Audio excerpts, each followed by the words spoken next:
오늘의 사연 시작합니다. 제 얘기도 한번 사연으로 보내봅니다. 때는 제가 백수로 지내던 제 작년 가을쯤입니다. 동네 친구들하고 술 한잔 걸치고 꽐라가 될 때쯤마다 거의 무조건 들리던 노래방이 있었습니다. 워낙 술이 차오른 뒤에 가기 때문에 난장판을 부리고 가는데도 단골이라고 저희한테 참 잘해줬어요. 주인 이모도 나름 30대 후반 정도로 보이는데 외모는 조금 평범한 편이긴 한데 화장 잘하고 잘 꾸미고 다니는, 자기 관리를 철저히 하는 스타일 좋은 사람이었습니다. 키도 크고 옷발이 잘 받아서 그런가 태아나만큼은 정말 끝내주더라고요. 친구들도 자기도 저런 애인이 있었으면 좋겠다고 할 정도였으니까요. 혼자서만 놓고 보면 약간 희미할 수도 있는 인상이기는 한데 여자들을 모아놓고 보면 혼자 돋보이는 그런 여자들 있잖아요. 아무튼 저희가 한번 노래방에 들어왔다 하면 술이 한참 오르고 갔는데도 정말 거기서 또 한 번 술판을 벌이는데 매번 저희만 오면 사장님이 긴장 바짝 타고 있는 모습이 역력했어요. 아무튼 누가 보면 진상 손님이라고 할 수는 있었지만 단언컨대 우리가 왔다 가면 매출만은 확실했기 때문에 참 잘해주고 싫은 소리 하나 안 하는 게 참 좋았습니다. 동네 장사지만 같은 동네 살고 있는 줄은 몰랐는데 어느 날 우연찮게 이 여사장님을 밖에서 만난 적이 있어요. 마침 스킨하고 로션이 다 떨어져가지고 동네에 있는 화장품 가게에 갔는데 거기서 쇼핑을 하고 있더라고요. 매번 술에 만취했을 때만 보던 사이였으니까 조금 어색해서 인사를 해야 하나 말아야 하나 그러고 있는데 먼저 말을 걸어주더라고요. 어두운 노래방 카운터 조명에서 봐서 몰랐는데 맨정신에 밝은 데서 보니 참 곱고 예쁘다는 생각이 들었습니다. 아무튼 그 상황이 어색해서 대면대면하게 인사를 나눴어요. 저희가 맨날 가서 술판 버리고 좀 진상이라 매번 저희 때문에 고생이 많으시죠? 에이, 고생은요. 그런 거 신경 쓰지 말고 자주 와요. 요즘 안 온 지 좀 된 것 같은데 친구들도 잘 지내죠? 우리 때문에 고생이 많다고 인사치레로 한마디 했는데 신경 안 써도 된다고 오히려 요즘 안 온 지 한참 된 것 아니냐며 친구들도 잘 지내냐며 안부까지 묻고 역시나 친절했습니다. 그러고 나서 집에 갔는데 그냥 우연찮게 만난 것 때문에 그런가 자꾸 여사장님이 아른아른 생각이 나고 신경이 쓰여서 오랜만에 친구들을 한 명 한 명 소집했습니다. 역시 레퍼토리는 똑같이 동네 포장마차랑 호프집 돌아다니면서 술에 얼큰이 취하고 남아 도는 에너지를 발산하기 위해 마지막으로 노래방에 들렀는데 여사장님이 그냥 한 말이었는데 또 와줬다고 고마워하면서 반겨주시더라고요. 어머, 이렇게 또 바로 와줬네요. 내가 오늘 서비스 더 넣어줘야겠네. 서비스 많이 주시면 그만큼 술 더 마시면서 매출 팍팍 올려드리고 갈게요. 그동안에는 아줌마 방 주세요 이러고 무례하게 행동하면서 우르르 들어가서 놀다가 잘 놀았어요 하고 우르르 나갔는데 밖에서 한번 마주쳤다고 괜히 친해진 것 같은 기분이 들어서 술 기운에 괜히 반갑게 아는 척을 좀 했습니다. 한 번을 동네에서 마주친 적이 없는데 그날 한번 우연찮게 만났다고 그 뒤로부터는 대낮에 동네를 돌아다니다 보면 가끔씩 마주치게 되더라고요. 맨날 라면만 먹는 것도 지겹고 해서 간만에 동네에 있는 김밥집에 혼자 가서 이것저것 시켜서 먹고 있는데 누가 등 뒤에서 저를 쿡 찌르길래 봤더니 노래방 여사장님이었습니다. 왜 혼자서 밥을 먹고 있냐고 밖에서 제가 혼자 앉아서 먹고 있는 걸 보고 들어왔다고 하더라고요. 그러고는 제 맞은편에 앉아서 혼자 먹으면 쓸쓸하지 않냐고 자기가 같이 먹어주겠다고 하고는 사장님도 김밥 한 줄을 시켜서 뜻하지 않게 이 여사장님하고 같이 식사를 하게 되었습니다. 밥 먹으면서 이런저런 이야기를 나눴어요. 꼬치꼬치 캐묻는다는 느낌이 들 정도로 일은 안 하냐, 애인은 없냐 이런 사적인 것들을 묻는데 여자친구는 있지만 직장은 그만두고 이직 준비 중이라고 말하고 그랬습니다. 저도 별로 할 이야기도 없고 해서 노래방 장사는 잘 되냐, 한 번을 마주친 적이 없는데 이 동네 사시냐, 이런저런 질문들을 했죠. 김밥 먹는데 뭐 얼마나 오래 걸렸겠습니까? 그렇게 우연한 식사 자리는 금방 끝이 났습니다. 대화를 나누면서 알게 된 건 제가 그땐 백수여서 그랬나? 막연히 자기 사업하는 사람이니까 엄청 연상이겠구나 그런 생각을 했었는데 생각보다 많이 어렸습니다. 결혼도 아직 하지 않은 노처녀였는데 뭐 혼기를 놓쳤다 하면서 자기가 별로 매력이 없나 보다 하면서 갑자기 기운이 없어 보이길래 그 말에 할 말이 없어서 이렇게 이쁘신데 남자가 줄을 설 것 같다고 말했는데 되게 좋아하더라고요. 이 동네에서 장사를 한 지는 좀 됐는데 장사 안 되는 날에는 기름값도 못 벌고 가는 것 같고 그래서 고민하다가 이 동네로 아예 이사를 왔다고 했습니다. 가까워지니 절약되는 것도 많고 좋은데 아는 사람이 없어서 조금 외로울 때가 있다고 하는 일이 밤 장사다 보니까 낮에 텅 비는 시간이 있는데 조금 외롭고 쓸쓸하다고 하면서 모처럼 친해진 것 같은데 종종 같이 점심이나 한 번씩 하자고 말하고는 사장님은 저랑 반대 방향으로 그렇게 떠났습니다. 그런데 저도 제가 제정신인가 생각을 한 게 애인을 만나면서도 자꾸 이 여사장님이 떠오르기 시작했어요. 같이 밥을 먹자고 해놓고는 연락처도 주질 않았으니 그냥 예의상 한 말이었을 건데 자꾸 여사장님하고 동네에서 데이트하는 생각을 하게 되고 여사장님 혼자 사는 집에서 같이 시간을 보내는 상상도 하게 되고 그랬습니다. 제가 딴 생각을 하던 거에 대해서 벌을 받은 건가? 어쩌다가 별것도 아닌 이유로 당시에 만나던 여자친구랑 헤어지게 되었습니다. 그래도 그땐 많이 좋아했어서 그런 건지 아니면 그냥 이별한 티를 내고 싶어서 그랬는지 조금 힘든 시간을 보냈습니다. 몇 번을 질척대면서 연락해서 미안하다고 사과하고 다시 만나면 안 되겠냐고 빌고 그랬는데 여자친구는 이미 다른 남자가 생겨있는 상황이었습니다. 환승이별을 당한 거였는데 그것도 모르고 바보같이 매달렸다 그런 생각이 들어서 힘들어했는데 친구들이 이별은 술로 풀어야 하지 않겠냐며 제 이별을 빌미로 술자리를 만들더라고요. 어차피 기분도 꿀꿀했고 술이라도 한 잔 마셔야지 제정신을 차리겠다 그런 생각이 들어서 술로 우울한 기분을 달랬습니다. 친구들이 위로한답시고 같이 술을 나발로 불고 정말 미친 듯이 술을 마셨는데 그날은 무리해서 달렸나 싶을 정도로 술을 많이 마셨습니다.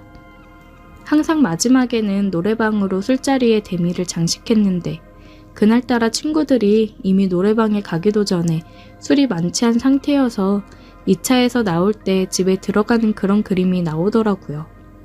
저는 술도 많이 들어갔겠다, 이별도 했겠다, 막 여자 생각이 나고 그러는데 갑자기 여사장님이 떠올랐어요. 더는 못 마신다고 집에 들어간다는 친구들을 붙잡고 노래방으로 직행했습니다. 저도 술기운이 많이 오른 터라 노래방에 들어가자마자 그 여사장님한테 진상을 부리면서 도움이 불러달라고 고래고래 소리를 지르고 그랬습니다. 여사장님은 당황해하면서 여기는 그런 데가 아니라고 막 미안해하는데 친구들이 이 친구가 여자친구랑 헤어져서 그런다고 이해해달라고 그러고 저를 방으로 끌고 들어갔죠. 방에 들어가서 또 술판을 벌이고 있는 와중에 친구들은 하나둘씩 노래방에서 놀다가 술에 뻗어버리더라고요. 결국 어느 순간부터 저 혼자만 남아있게 되었습니다. 친구들도 다 뻗어서 자고 있고 저는 또 혼자 남았고 그러니까 괜히 또 슬퍼져서 혼자서 슬픈 이별 노래 같은 걸 예약해놓고 혼자 부르고 있었습니다. 노래 한 곡이 끝나고 술이나 더 마셔야겠다 싶어서 술병을 짚다가 놓쳐버려서 바닥에 깨트려버리고 말았습니다.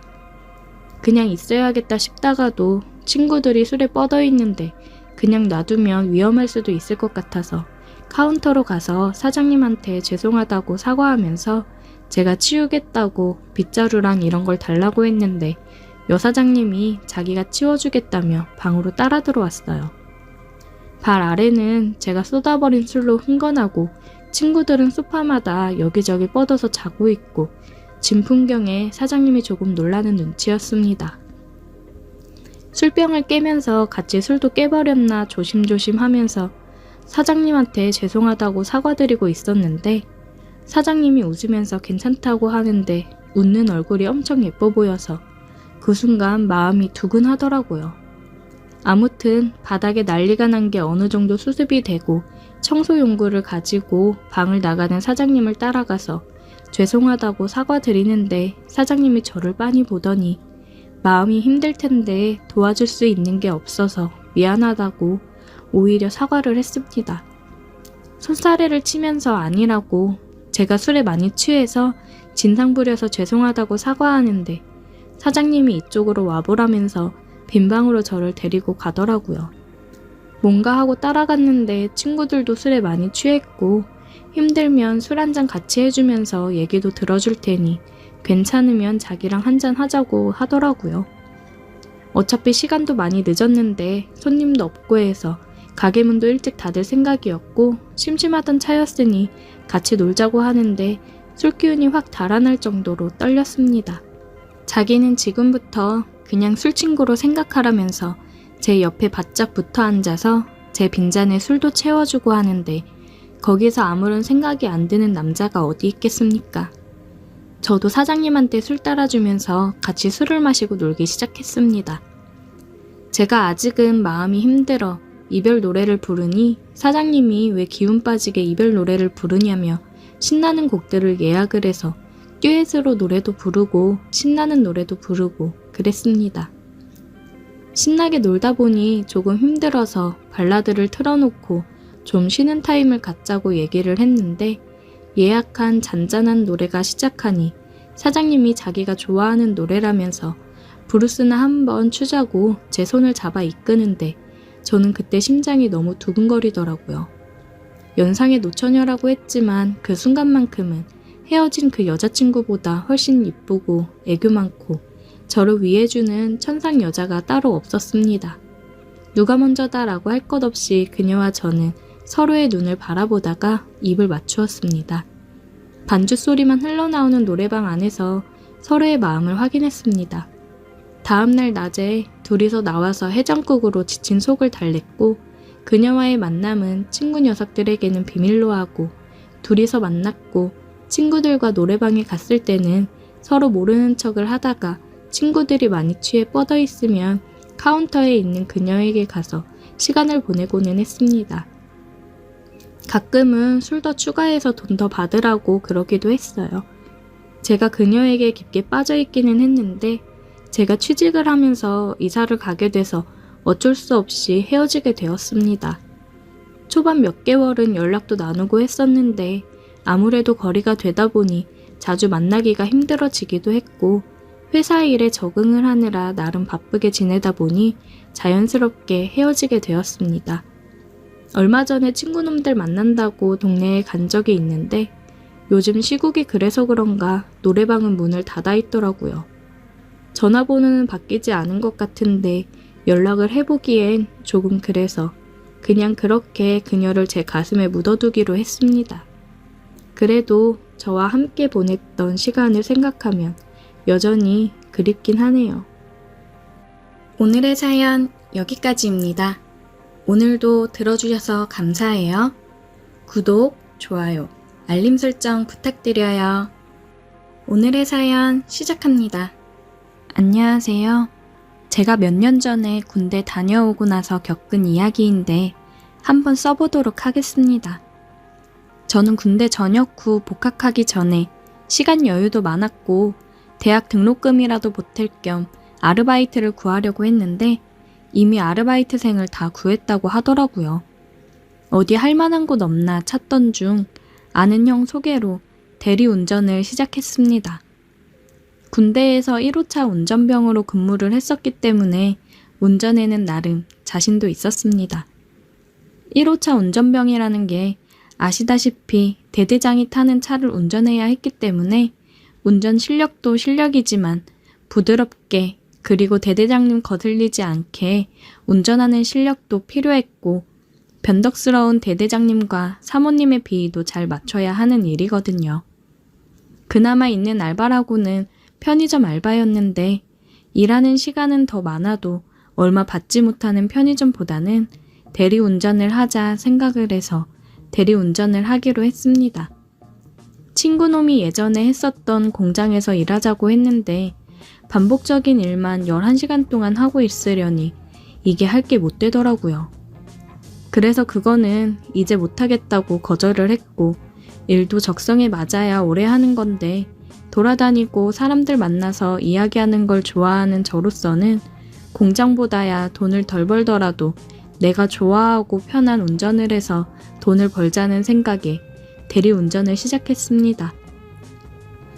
나름 적성에도 맞고 제 나이에서 절대 탈 수 없는 외제차들까지 운전해 볼 수 있어서 은근 신나더라고요. 1호차 운전병답게 운전도 스무스하게 잘했고 저보다 나이 많은 어른들에게 비위 맞추는 것도 나름 자신 있었습니다. 그래서 그런지 술 한잔 거하게 한 아저씨들 말하는 것도 좀 들어주고 공감해주면서 대화를 하다 보면 젊은 친구가 말도 잘하고 열심히 사는 것 같아 보기 좋다면서 가끔 팁으로 10,000원짜리 한 장씩 더 챙겨주시곤 했어요. 술 취해서 진상 부리는 취객도 있긴 하지만 매너 좋은 아빠 같은 아저씨들이 많았습니다. 특히 돈 많고 비싼 차를 타는 사람들이 돈이 많아 마음에 여유가 있어서 그런지 매너가 훨씬 좋더라고요. 그래서 대리 나갈 때면 외제차 걸리기를 더 바라고 있었습니다. 그렇게 많이 벌지는 못해도 나름 짭짤한 수익을 올리고 있었어요. 그러던 어느 날 어떤 40대로 보이는 아줌마가 완전 술이 취해서 대리운전을 호출했더라고요. 차도 벤츠였고 아줌마 옷차림이나 가방을 보니까 돈이 좀 있는 사람인 것 같았습니다. 술에 취한 아줌마를 뒷좌석에 앉히고 운전석에 앉아 어디로 가면 되냐고 물어봤는데 얼마나 취했는지 어디냐고 아무리 물어봐도 자기 오늘 집에 안 갈 거라고 집 들어가기 싫다는 말만 계속 하더라고요. 자기랑 잠깐 놀아주면 돈을 더 주겠다길래 속으로 땡 잡았다 싶었습니다. 자세히 보니까 외모도 예쁘장하게 생겼고 피부도 좋고 몸매도 군살 하나 없어서 뒤에서 보면 20대라고 해도 믿을 정도였어요. 게다가 차도 벤츠에 돈도 있어 보이겠다. 잘 보이면 팁을 많이 챙겨주지 않을까 싶었어요. 그래서 이건 기회라는 생각에 집에 들어가기 싫으시면 저랑 드라이브나 하실래요? 밤바다 보러 가실까요? 한번 슬쩍 던져본 말에 좋다고 하더라고요. 초저녁 시간이긴 했지만 동해안까지 가는 건 오바라고 생각해서 가까운 서해바다로 출발을 했습니다. 그냥 아무 생각 없이 무작정 서해안 고속도로를 타고 갔어요. 한참 콜이 많을 시간인데 말하는 거 보니 몇 탕 더 뛰는 거보다 많이 챙겨주겠다 싶어서 그런 건 있기로 했습니다. 회사에는 오늘은 이대로 퇴근을 한다고 얘기를 해두고 아줌마의 벤츠를 몰고 신나게 고속도로를 달렸습니다. 내려가다가 아산에 있는 삽교천까지 갔는데 그쪽에 인적이 드물고 경치 좋은 쉼터가 많더라고요. 그쪽에서 쉬면서 근처 카페에서 사온 따뜻한 커피를 마시면서 그새 술이 조금 깬 아줌마랑 대화도 나누고 경치를 바라보면서 있었어요. 처음에는 나름 어색하니까 어색함을 풀어보려고 이런저런 이야기를 하기도 했는데 경치가 워낙 좋아서 경치에 반해 크게 떠들 필요도 없이 좋았습니다. 벤치에 앉아있는데 잘 얘기를 나누던 아줌마가 갑자기 눈물을 보이더라고요. 왜 그러세요? 무슨 일 있어요? 나 어떤 거 같아요? 네? 그게 무슨... 여자로서 어때 보이냐고요? 동안이시고 20대 후반이라고 해도 믿겠는데요? 예쁘세요. 정말요? 근데 우리 남편은 왜 바람이 났을까? 얘기를 들어보니 돈 없는 남편 사랑해서 그거 하나 보고 결혼을 했고 사업해보라고 뒷바라지 다 해줬는데 사업이 잘 돼서 점점 커지다 보니 본인 수중으로 돈이 많이 생겨서 그런지 어린 여자들 만나면서 선물 사주고 바람을 피고 다니나 보더라고요. 내 생일 때도 명품백 한 번 사준 적 없는데 그 어린 여자한테는 만난 지 2달도 안 돼서 명품백을 벌써 3개나 사줬더라고요. 오피스텔도 얻어줬어요. 진짜 나는 뭐 바라는 거 없이 사랑하니까 능력도 없고 돈도 없어서 우리 집 눈치 볼까봐 사업이라도 잘 해보라고 열심히 지원해줬는데 어떻게 내 믿음을 깨고 바람을 필 수가 있어요? 어휴, 그러게요. 이렇게 능력 좋고 예쁜 사모님을 두고 바람을 피다니 정신이 나갔네요. 저 같으면 완전 떠받들고 살 텐데. 내가 여자로서 매력이 너무 없나 봐요. 하긴 나 같아도 20대 초반 여자가 그렇게 애교 부리면서 오는데 그런 여자가 더 좋겠지. 사모님도 충분히 매력 있어요. 그러니까 그런 소리 하지 마세요. 괜찮아요. 괜히 위로해준답시고 나 듣기 좋으라는 말 안 해줘도 됩니다. 진짠데? 사모님 진짜 매력 있어요. 저는 아줌마한테 다가가 입을 맞추었어요. 경치가 너무 아름다워서 그랬을까요? 그냥 그 분위기에 취해 예쁘장한 아줌마가 더 아름다워 보였고 남편의 바람으로 눈물을 흘리는 그녀의 모습을 보니 그냥 위로를 해주고 싶었어요. 그리고 차 안으로 들어와서 속상하다고 이렇게 취할 정도로 술을 많이 마시지 말라고 얘기를 했습니다. 그랬더니 알겠다고 하더라고요. 오늘 고마워요. 덕분에 기분 전환이 많이 된 것 같아요. 마음이 힘들 때 언제든지 불러요. 그렇게 다시 집으로 돌아오고 나서 생각보다 길어졌던 대리운전이 끝났고 그녀는 시간을 너무 많이 뺏은 것 같다며 미안하다고 많은 돈을 주려고 했지만 왠지 받고 싶지 않더라고요. 그래서 괜찮다고 다음에 밥이나 사달라고 했습니다. 그 이후로 몇 번 만나서 밥도 먹었고 그녀는 남편의 바람으로 이혼을 결정했다고 하더라고요. 자기가 사랑했던 사람이 아니라 다른 사람이 되어 있다고요. 이렇게 사는 건 의미가 없다고 생각해서 이별을 택했다고 하더라고요. 저는 그녀의 새 출발을 응원한다고 했고 그녀는 고맙다며 웃었습니다. 서로에게 응원을 해주는 사이가 되었는데 우리 사이에도 언제 연애의 감정이 싹 트일지 모르겠네요. 그녀를 알아갈수록 정말 매력이 많은 여자란 걸 새삼 또 실감하는 중입니다. 아직까지도 그녀와 종종 연락을 하고 지냅니다. 이제는 정말 친한 친구 같은 느낌이에요. 서로가 힘들 때 힘이 되어주고 응원해주는 그런 친구 같은 사이입니다. 그 이후로도 대리운전을 더 했었는데 세상에는 굉장히 다양한 사람들이 존재한다는 걸 대리운전을 하면서 알게 되었네요. 그리고 남자 여자 할 것 없이 많은 사람들이 외로움을 많이 타더라고요. 그 공허한 마음을 술로 달래는 사람들이 많은 것 같아 안타깝다는 생각이 들고는 합니다. 그래도 저는 대리운전 하면서 완전 진상들은 안 만난 것 같아서 운이 좋다는 생각이 드네요. 오늘의 사연 여기까지입니다. 오늘도 들어주셔서 감사해요. 구독, 좋아요, 알림 설정 부탁드려요.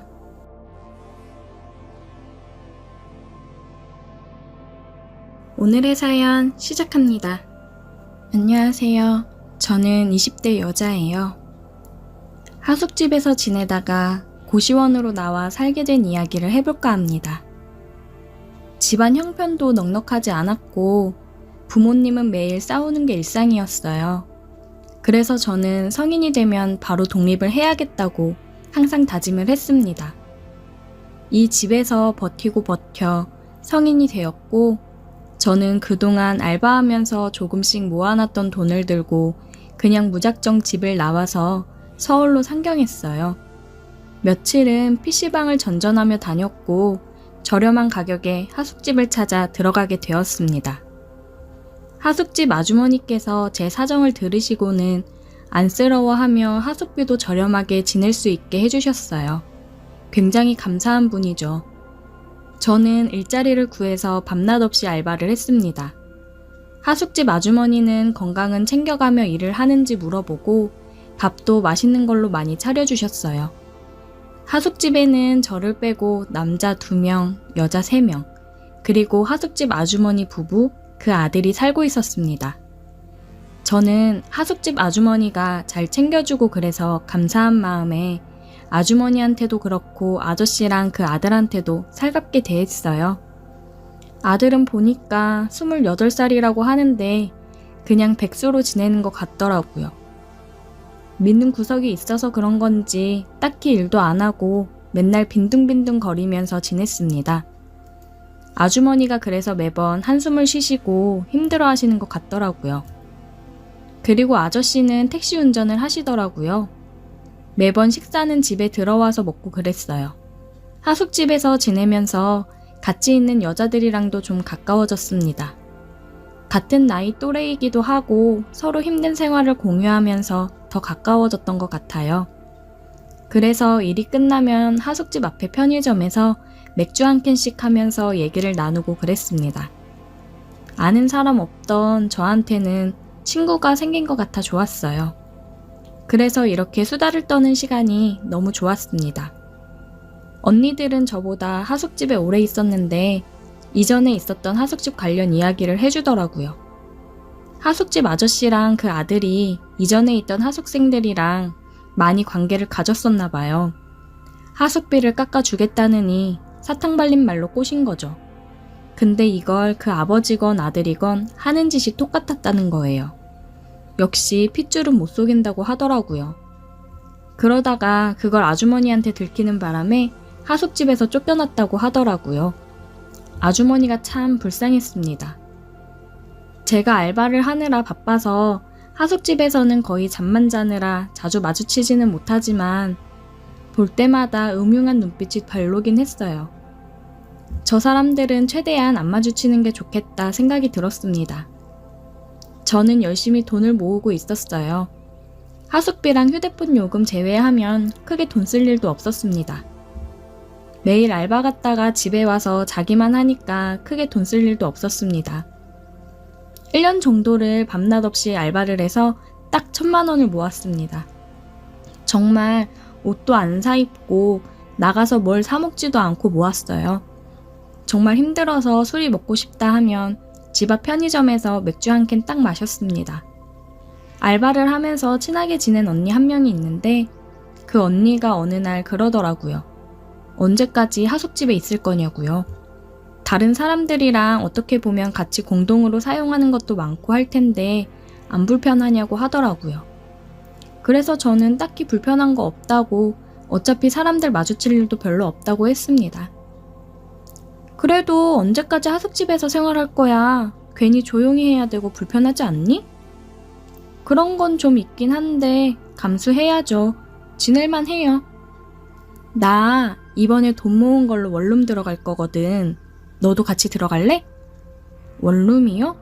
글쎄요. 원룸 월세 엄청 비싸지 않아요? 아는 사람이 이번에 건물 지어서 월세 내거든? 그래서 지금 들어오면 풀옵션으로 월 30만 원 월세만 내게 해준대. 완전 대박이지. 풀옵션인데 월 30이면 이 가격에 어디서 지낼 거야. 풀옵션인데 보증금 1,000만 원에 월세 30이면 대박이지 않아? 와, 진짜 월세 30이에요? 진짜 괜찮네요. 아무래도 같이 살면 트러블 생길 수도 있는 거고 너도 들어온다고 하면 내가 잘 얘기해줄게. 옆집에서 같이 살면 혼자 살기 무섭지도 않고 얼마나 좋아. 그렇긴 하죠. 근데 보증금 마련할 돈도 없고. 너 이번에 적금 만기라며? 그거 이럴 때 쓰려고 모아놓은 거 아니야? 이런 행운 오기 쉽지 않다 너. 아는 지인만 이렇게 혜택 주는 거야. 얼마 안 가서 방 다 나갈 수도 있어. 저는 언니의 말에 많은 고민이 되었습니다.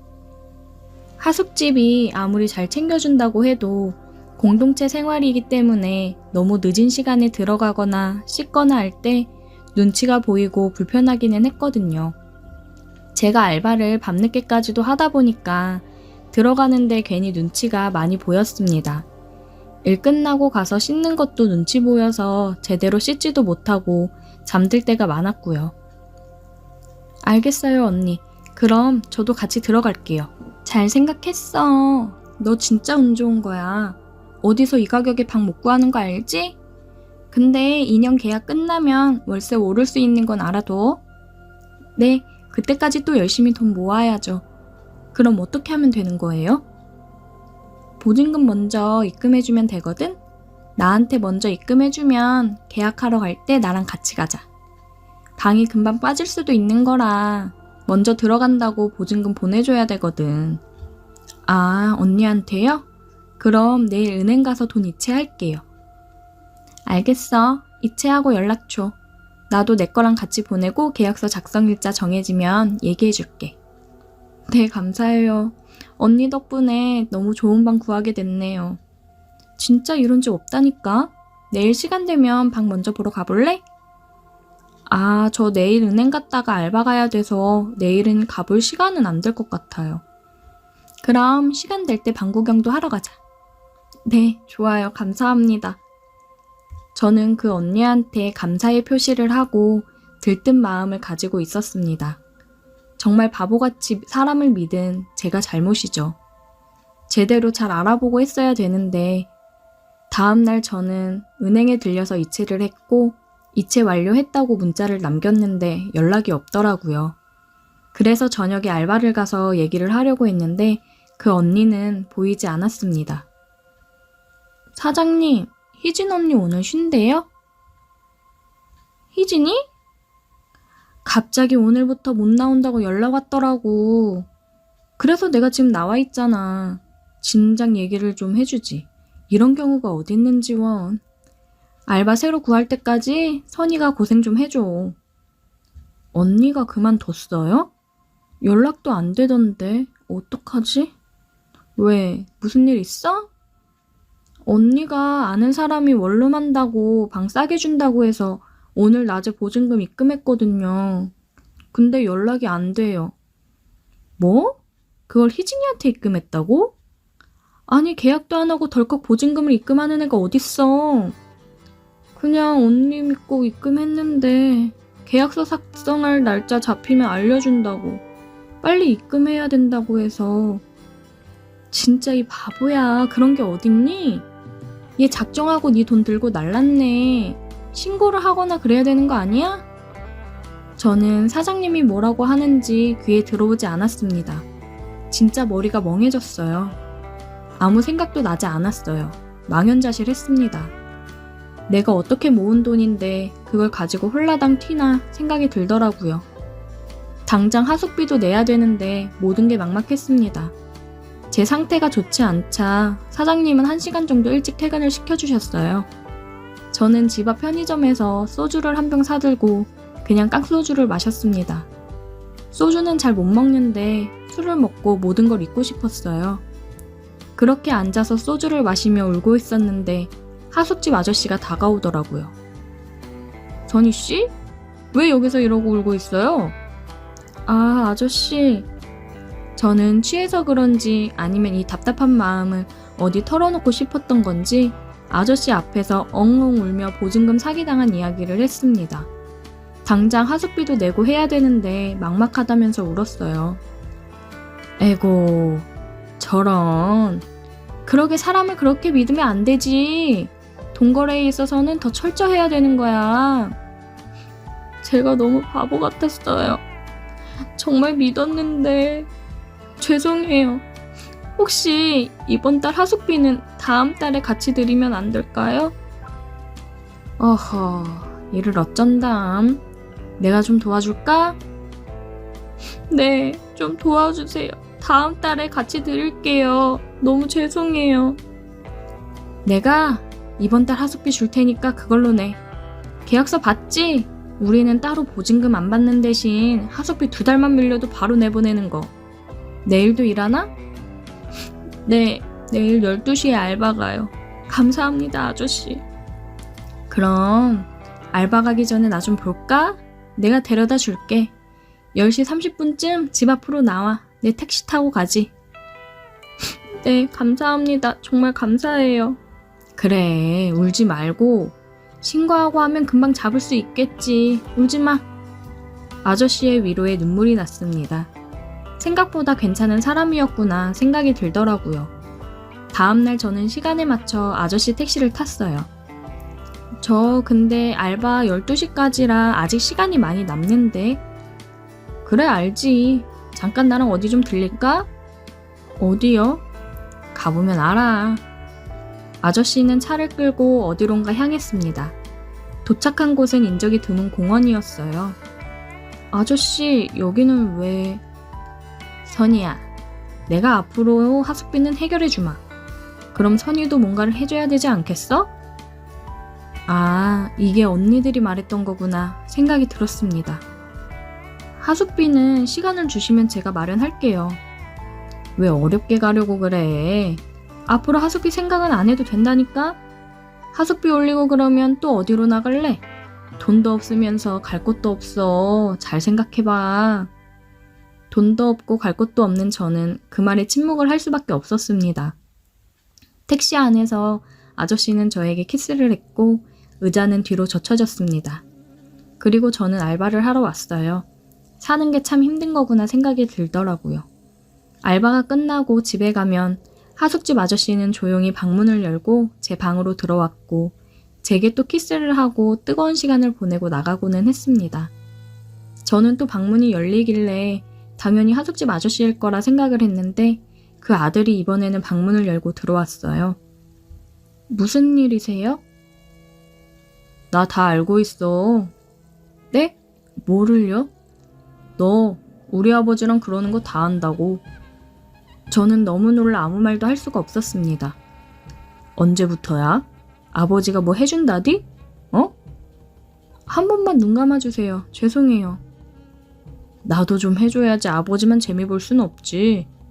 그 아들놈은 저에게 키스를 하고 침대에 눕혔습니다. 아버지가 어떻게 해줬어? 이쪽을 기분 좋게 해줬나? 수치스러운 말들을 하면서 그 사람은 저를 농락했습니다. 앞으로 내 말도 잘 듣는 게 좋을 거야. 안 그러면 우리 엄마나 사람들한테 다 얘기할 테니까. 아들놈이 방을 나가고 나서 저는 숨죽여 울었습니다. 이 집 인간들은 번갈아 가면서 제 방을 찾아오거나 하숙집 아저씨는 택시로 불러 뜨거운 시간들을 보냈어요. 도저히 이대로는 안 되겠어서 저는 어느 정도 알바비를 모아놓은 후 하숙집 아주머니께 무릎 꿇고 울며 이제껏 모든 일을 다 이야기했습니다. 죄송합니다. 제가 정말 그러면 안 되는 거였는데 너무 죄송합니다. 그러게, 차라리 나한테 속 시원히 얘기를 하지 그랬니? 내가 너한테 믿음을 주지 못한 사람이었니? 왜 네 인생을 네가 그렇게 망쳐버리는 거야? 이제 됐다. 이미 벌어진 일 더 이상 얘기해봤자 뭐하겠니? 우리 집 사람들은 내가 알아서 하마. 너도 더 이상 여기서 지내는 건 힘들 거야. 3일 주마. 3일 안으로 정리해서 나가라. 아주머니는 저에게 3일의 시간을 주셨고 저는 모아놓은 돈으로 고시원을 알아봤습니다. 딱히 짐이 없었기 때문에 이사라고 할 것도 없었어요. 저에게 3일의 시간을 준다고 얘기를 한 다음날 아주머니는 저에게 봉투를 쥐어주었습니다. 방 구할 때 보태라고 돈을 주시더라고요. 내가 남편 관리, 아들 관리 못한 죄가 크다. 이 돈 얼마 안 되지만 조금이라도 보탰어. 아니요, 제가 이걸 어떻게 받아요. 저 죄송해서 이 돈 못 받습니다. 이거 받아야 내 마음이 편해서 그래. 이제 이걸 끝으로 다시는 보지 말자. 저는 다시 한번 사죄의 인사를 드리고 그 집을 나와 고시원에서 생활하고 있습니다. 한순간의 판단의 실패로 돌이킬 수 없는 실수를 했지만 앞으로 정신 차리고 노력해서 살아가다 보면 좋은 날이 오긴 하겠죠? 오늘의 사연 여기까지입니다. 오늘도 들어주셔서 감사해요. 구독, 좋아요, 알림 설정 부탁드려요.